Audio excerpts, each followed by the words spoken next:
Assalamualaikum warahmatullahi wabarakatuh. Hai teman-teman, hai sahabat surga. Saya Pojan Hazim Tanjung dari jurusan Komunikasi Penyiaran Dakwah di kampus UIN tercinta. Nah, saya di sini akan menjelaskan komunikasi massa. Komunikasi massa itu merupakan ilmu yang mempelajari pernyataan antar manusia di mana pernyataan tersebut dilakukan dengan menggunakan lambang-lambang. Menurut Bittner, komunikasi massa adalah pesan yang dikomunikasikan melalui media massa pada sejumlah besar orang.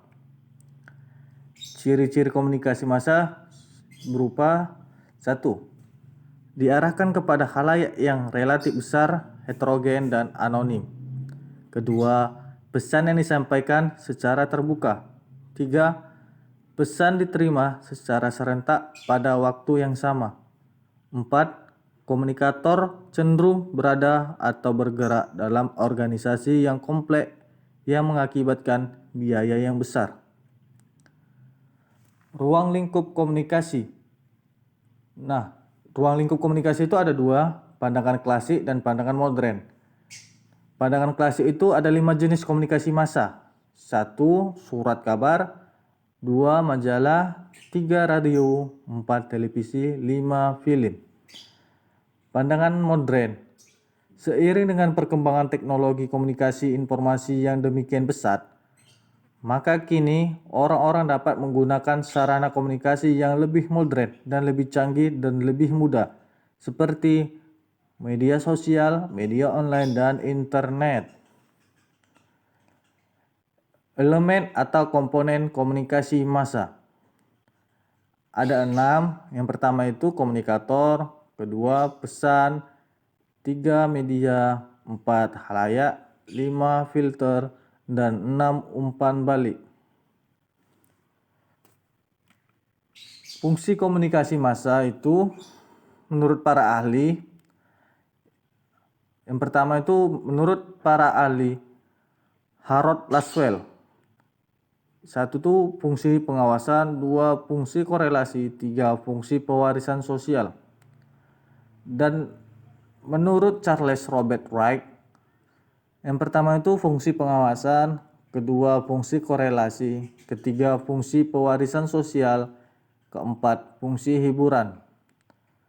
Menurut Ardianto, fungsi pengawasan, fungsi penafsiran, fungsi pertalian, fungsi penyebaran nilai-nilai, fungsi hiburan.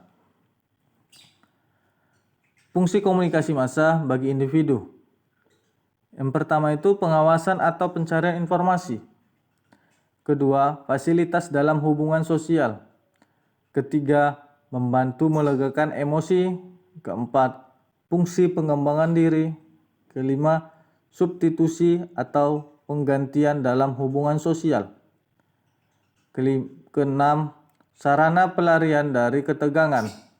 Ketujuh, bagian dari kehidupan ritual rutin. Nah, di sini saya akan menjelaskan fungsi komunikasi massa bagi masyarakat. Fungsinya itu pertama fungsi pengawasan lingkungan, fungsi sosialisasi, fungsi korelasi sosial, fungsi hiburan. Fungsi transmisi budaya. Transmisi budaya merupakan kegiatan pengiriman atau penyebaran pesan dari generasi satu ke generasi lain tentang sesuatu pesan yang sudah menjadi kebiasaan dan sulit diubah. Bentuk transmisi budaya yaitu seperti 1. Akulturasi, 2. Sosialisasi. Nah, fungsi melawan kekuatan dan kekuatan represif. Komunikasi massa berfungsi sebagai melawan kekuasaan dan kekuatan represif. Dalam hal ini, komunikasi massa menjadi sebuah alat untuk melawan kekuasaan dan kekuatan yang represif. Komunikasi massa salah satu fungsinya memberikan informasi kepada khalayak yang besar. Fungsi menggugat. Fungsi menggugat di sini dimaksud sebatas hubungan trikotomi, yakni antara pemerintahan, pers, dan masyarakat. Secara lokal, ketika komponen itu secara bersama-sama seiring sejalan saling memberikan kontribusi yang bersifat positif.